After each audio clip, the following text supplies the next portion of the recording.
Hello guys, kamusta po kayo? Ngayon is nandito po tayo sa Binalonan, Pangasinan at meron po tayong client dito. So yung nagsukat po neto yung tao ko kasi pag busy po ako, yung tao ko po pumupunta ng North para po magsukat. Ngayon guys, nung ginawa namin quotation, madami kami mga sukat ng bintana na ginawa. Then, nung nakausap namin si client, yung priority niya muna pala daw is yung mga kwarto. So nagtaka ako ba't hindi pa pinabuo. Ngayon guys, ito pala yung sagot kung bakit hindi pa pinabuo ni client yung buong bahay niya. Kasi yung bahay po pala nila is ongoing ang construction. So ino-unti-unti nila. But meron po mga parts ng bahay ang tapos na, which is yun po yung priority na napalagyan ng kortina para at least may privacy sila for their vacation. So ngayon guys is tutur ko kayo dito para may idea kayo sa aming project ngayon sa Binalonan, Pangasinan. Tapos guys, bibigyan ko din kayo ng another vlog para sa mga naging project ko dito sa Pangasinan pa. Kasi meron akong napakagandang bahay din na nalagyan po ng kortina dito. So ngayon tara, mag-tour muna tayo dito sa bahay ng ating client. Dito yan sa Binalonan, Pangasinan. Guys, ito yung ongoing na pinapagawang bahay ni client. So napakalaki na ito guys. Talagang mansion siya pag natapos. Tapos yung lupa po pala nito is nasa 1 hectare. Ganun siya kalaki. Meron siya ditong mango tree na ngayon po is talagang season kasi ng mangga. Ayan po, namumunga na. Dami guys. So, tapos guys, dito sa Bokoran ni client, meron siya dito mga inaalagaan na bonggavilya. Ang gaganda oh. Alam nyo guys, trending talaga ngayon yung mga bonggavilya. Bawat bahay dito sa Binalonan, may tanim na bonggavilya. And sa other parts din ng mga probinsya pinupuntahan namin, ayun, agaw eksena ngayon yung mga bonggavilya na yan. So meron mga iba't ibang variety, gaya nito, ang ganda guys. Oh, sana all. Di ako guys, plano ko rin talaga bumili ng bonggavilya kasi ang ganda talaga nila, lalo na yung pag mga ganito, yung mga nilipat sila sa paso tapos matanda na, tapos ginawa parang bonsai. Ang ganda guys. Ito puti. Yan oh.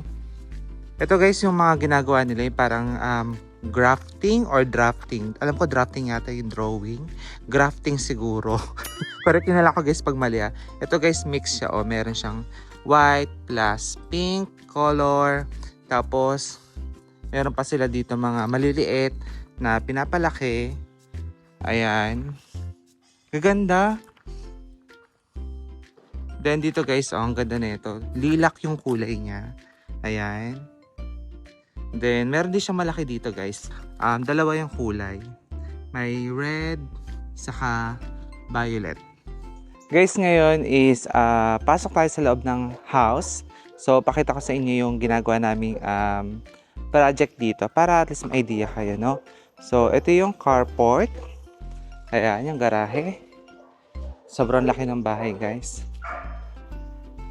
Then, ayun, pagpasok kanina, nagulat ako. Sabi ko, ay, saan yung lalagyan namin ng kortina dito? Wala pa palang ceiling, mga ganyan. So, ano ngayon guys, dito pala, sa kwarto, yung mga natapos. So, nakita ko sa inyo. Ino-onti-onti daw talaga ni client yung kanyang bahay. So, ganun talaga guys. Hindi mo naman kasi mabibigla talaga. So, ayan. Dito kami sa master's bedroom. Then, ito yung isang kwarto. So, Kuya Joe. Ito guys, na tiles na. Nakapaglagay na ng tiles. And, pwede na kortinahan. Yan. Sabi ko naman kay client guys, basta malinis yung area, pwede na kami maglagay. Then, ito pa po yung isang bedroom. Talagang sobrang laking bahay ito. And for sure, pag natapos ito, napakaganda. Ngayon guys, plano ko kayong dalhin sana sa likod ng bahay. Meron lang kasi lang mga malalaking aso, mga German Shepherd, Doberman, ganyan. So try ko lang ha. Yan guys, yung kanilang gilid ng bahay. Napakalaki po talaga ng lupa. 1 hectare. So ito guys, yung mga aso nila oh. Kuya, pwede maglakad dyan? Hindi ako susugurin ha. Anong aso yung isa? German Shepherd din. Doberman. Ang lalaki, no? Pinapakawalan mo din yan? Oo. Diba guys? Ayun, nakibalita tayo. Sa paggabi lumalabas yung mga aso. Kaya huwag tayong pupunta. Joke lang. Inalam talaga, no? Guys, dito may kubo si client. Ayan. Para sa kanya kamag-anak. Guys, ang kita mga aso. Pedro! Ano pangalan ba tong black? Bana. Poodle kasi ganyan talaga yung mga poodle, no? Dayap yata to guys, or lemon. Ayan. Dayap. Masarap to sa leche plan. Ang daming kalamansi guys, so. Sarap manghingi. Ayan, ang dami oh. Panahon ng kalamansi ngayon. Guys, ito ulit yung back view ng bahay. Sa mas malayo tayo, mas makikita mo ng wide view yung bahay nila. Guys, bali, ayan. So, naipakita ko na sa inyo yung property po ng client natin from Sydney, Australia. So, ngayon guys is, ipapakita ko po sa inyo yung natapos namin project sa Asingan, Pangasinan para makakuha po kayo ng idea kung plano nyo pong magpagawa ng bahay o kaya plano nyo rin po magpalagay ng kurtina sa amin, no? So, ito po yung naging project namin. Sobrang ganda po ng bahay na ito. Ngayon po is nandito tayo sa Asingan, Pangasinan at ongoing po maglalagay tayo ng kurtina. So ito po mga ka-viewers, yung labas is may ginagawa pa pero yung loob pwede na pong lagyan ng kurtina. Alam nyo po ba, bali pangalawang project po natin dito yan sa Asingan kasi last time meron tayong nilagyan dito na malaking bahay. So 2-story din po yun, parang kastilyo. So ngayon is nirekomenda po tayo ng client natin sa kaibigan niya. Kaya ayan, another magandang bahay na naman po yung lalagyan natin ng curtains. So ito guys is meron kaming high ceiling. So sinukatan ko to noong summer guys. Ayan. Tapos na-check na rin po yung gilid neto. Bali, nagkaroon na po ng space dyan para sa kurtina din naman. Kaya kahit na may hagdanan is maipapasok naman po namin yung kurtina dyan. So, ito pa po yung dining area. Yan. Tapos guys, kitchen. So, pag malinis na mamaya guys is, itutur ko kayo dito para may idea po kayo sa ginagawa namin and sa finished product po ng cortina. Ngayon po is, mag-lunch lang po tayo dito sa labas po ng bahay ni client. Guys, kain tayo. Yan po yung food natin ngayon. Foodang natin. Tapos guys ito, pag naapa-ice pa to ni client, mas maganda yung view niya. Kasi bukid-bukid sa bundok yung view dito guys. Tapos presko pa yung hangin. Let's eat. Pansit. Kain tayo guys. Wala? Oh, sige. O, kain muna kayo. Kain muna. Sagad na lang. Oo, sagad yan na. Sige. Tapos inside yung yung linen na. Kasya naman 'di ba sa curtain box nila? Pag nilabas ba yung blackout kasya? Oh, sige. Guys, bali bumili lang kami ng tubig guys kasi walang tubig sa site. So ngayon, ito yung maganda guys ha, bumili lang kami ng tubig. Nakarating kami sa forest. Pagbalik namin guys, forest na yung pinupuntahan namin. Gob, sa mo kami dinala. O baka, ba tayo nakarating sa ganitong lugar, Gob? Nung pumunta tayo sa bilihan ng tubig, ang ayos-ayos na daanan, ba't ngayon? Nasa gitna tayo ng gubat. Tignan nyo guys, bumili lang kami ng tubig nan guys ha, para may tubig kami sa Cobra energy drink ng mga tao. Ayan guys, forest.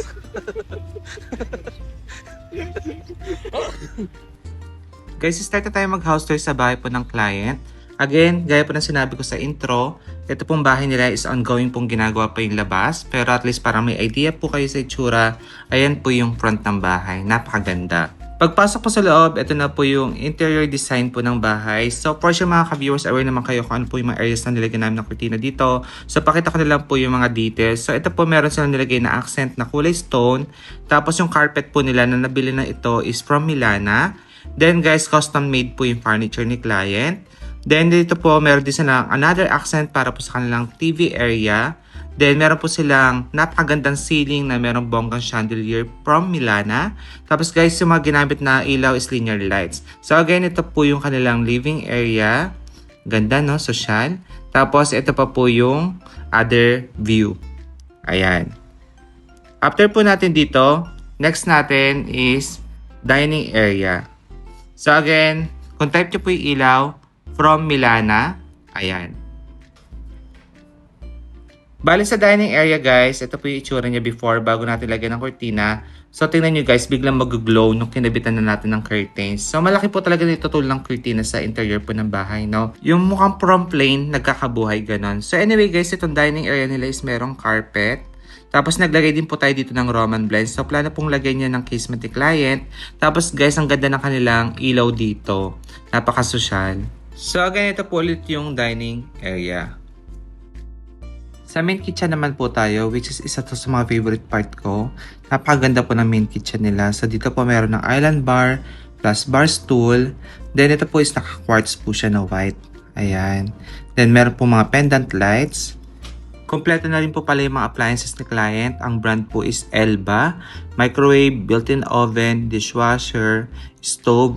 Even po yung range hood is Elba po lahat yan. Tapos guys, napakaganda ng backsplash yung details. Then, ito po kanilang range hood is, na-open po siya. Tapos push. Ang ganda no guys. Tapos talagang bumagay po yung kurtina natin dito, yung kulay. Talagang mag-a-agree kayo sa akin guys. Kasi, ayun nga, pumasok sa team.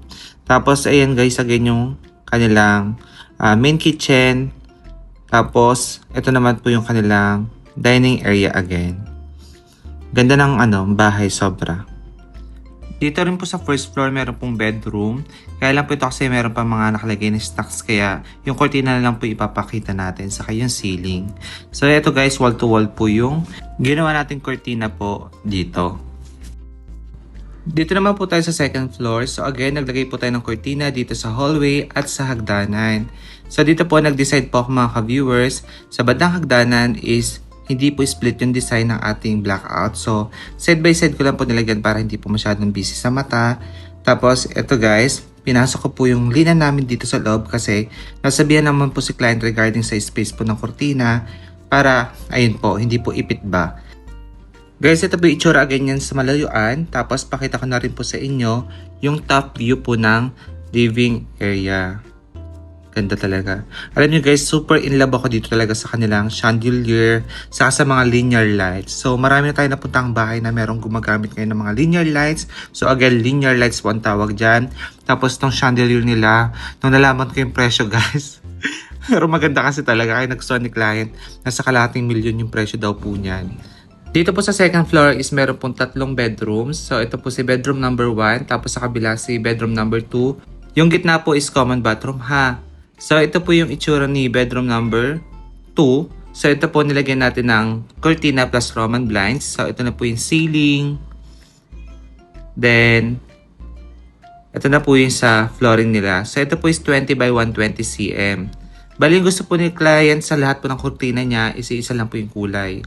Then, pinagamit niya po sa atin yung Roman blinds kasi mas gusto niya pong texture is fabric para sa bahay. Tapos, meron na rin po itong wardrobe cabinet. Ayan. Then sa next bedroom po tayo, ito po yan. Same layout naman po sila ni bedroom number 2. Ngayon is, ipapakita ko na lang po sa inyo yung Roman blinds kung plano nyo pong from Korean ay mag-change kayo ng Roman blinds. Tapos guys, magla-light test na lang tayo para sa fabric kung paano po siya nag-iiba. Depende po sa tama ng ilaw ha. So itong pinapakita po sa inyo, ito yung Roman blinds. May iba't ibang design din po ito at kulay. Regarding po sa kulay, hindi po natin makukuha yung 100% na same shade po ng cortina at Roman blinds kasi magkaiba po tayo ng supplier ha. Pero again, yan po yung itsura nila pag pinagdikit. Tapos, depende rin po sa tama ng ilaw, nag-iiba po yung shade ng kulay ng ating cortina. So again, ito po si bedroom number 3. The next ko po ipapakita sa inyo yung kanilang common bathroom para kung plano nyo po magpagawa po ng bathroom, syempre makakuha po kayo ng idea kung ano pong kulay ng tiles ang gagamitin ninyo. So ito guys, yung kulay ng tiles nila, yung ceiling, bali yung mga tiles po ang ginamit is 60 by 60 cm. Maganda po kasi yung 60 by 60 cm kasi mas mukhang hotel feels po yung vibes ng bathroom. So meron pong gray, meron pong brown. Yung flooring po magkaiba din po yan ng kulay, matte finish po, no? So guys, screenshot nyo na lang po kung type nyo po yung common bathroom ni client. Sa master's bedroom naman po tayo or si bedroom number 4. So naglagay din po tayo ng cortina dito. And ayan na po yung itsura. So wall to wall po ang finish ng curtains natin dito. Yung tiles po again 120 by 20 cm. Tapos ito na po yung ilaw nila. Kamukha po ng ilaw sa sala pero ito yung small version niya. Milana rin po ito binili. Napakaganda ng ilaw talaga, sobra. Tapos guys, dito is may accent sila. Kung napansin niyo po yung bahay, hindi po masyado silang gumamit ng fluted panels. Kumbaga, onti lang po yung ginamit. So ito guys, meron silang fluted na KitKat yung design. Ayan, gray. Matte finish po ito. And share ko lang din yung kanilang pendant lights. Ayan, ang cute to. Ang liit lang ng bulb. Diba? Tapos guys, dito po sa kanilang master's bedroom, ayan, meron pa po sila ditong plain po na accent na kinabit na color gray. Guys, kung interesado kayo sa aming kortina, pwede kayo mag-message sa aking Facebook ha, Billy Toledo Vlog po. So again, yan po yung aming kortina ditong nilagay. Tapos guys, pakita ko na lang din sa inyo yung kanilang walk-in closet. Ito yan, which is soon, yung wardrobe cabinet. Tapos guys, dito po sa tabi ng walk-in closet, syempre, dito na rin po located ang kanilang master's bathroom. Ito yan. So dito guys, meron pa rin mga kulang, shower partition. Tapos guys, yung tiles, napakaganda. Matte finish po ito mga ginamit. Tapos may pendant light sila dito. Yung mga sanitary ware po nila, galing po kay Wilcon po yung mga yan.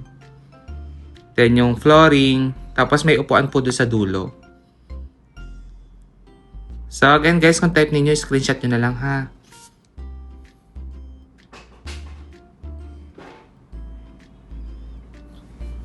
Then final look guys sa ating kurtina bago po tayo umalis po sa bahay po ni client. Ayan.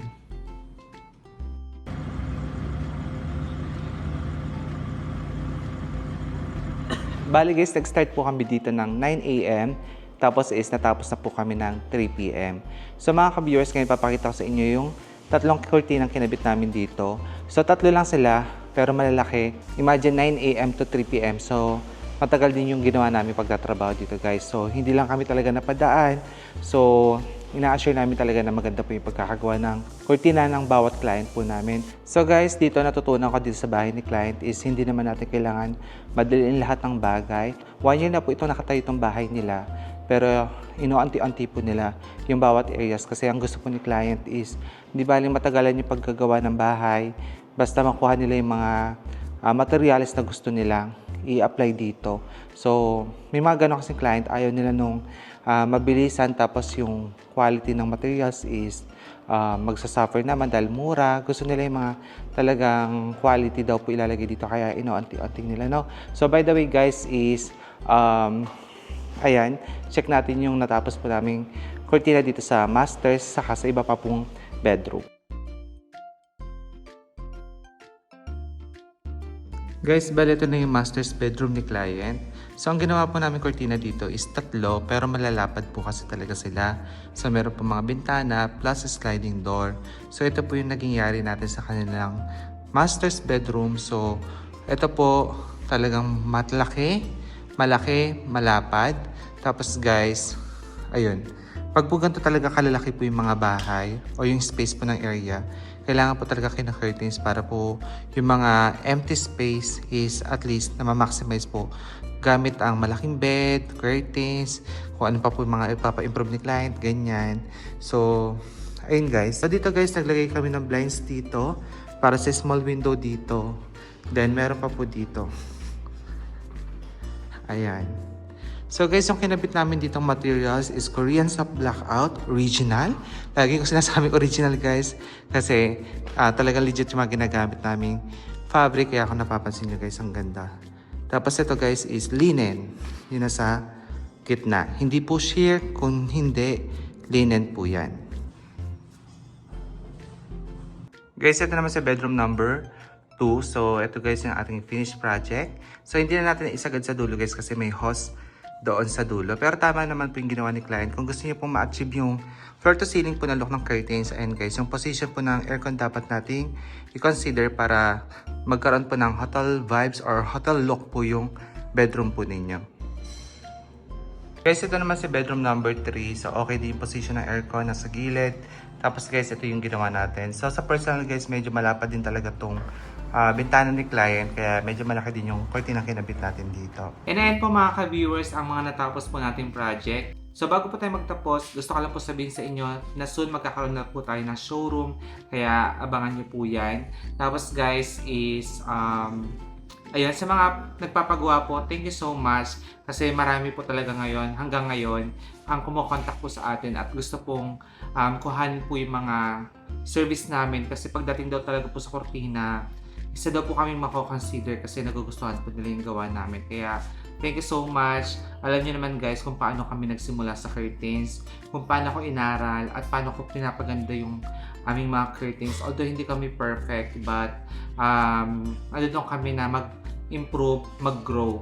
Kaya ayun po mga ka-viewers, kasama sa pag-grow, yung pagkakaroon namin ng showroom. So doon po, syempre at least may feel ko sa inyo or may pakita ko sa inyo yung ganda po ng fabric na ina-offer po namin and ma-visualize nyo po dun sa true showroom yung mga ginagawa po namin kortina. Kaya abangan nyo po yan. So possible by tomorrow kukuha po ako ng glimpse sa aking pinapa-improve na or pinapagawang showroom. So doon ko na lang po ikikwento kung paano siya nagsimula and ano yung mga plano po namin doon para may idea po kayo. And ayun po, again, gusto ko lang po magpasalamat sa mga patuloy po sumusuporta sa atin, nagtitiwala sa aking talent. Thank you so much po sa mga nanonood po ng vlog, sa mga nagpapagawa po ng kortina. Thank you po. Again, kung gusto niyo pong kuhanin ang serbisyo namin at pasado naman po yung gawa, pwede po kayo mag-message sa aking Facebook, Willie Toledo Vlog. Again, maraming salamat po sa panonood. Ingat po kayo and God bless. Bye-bye!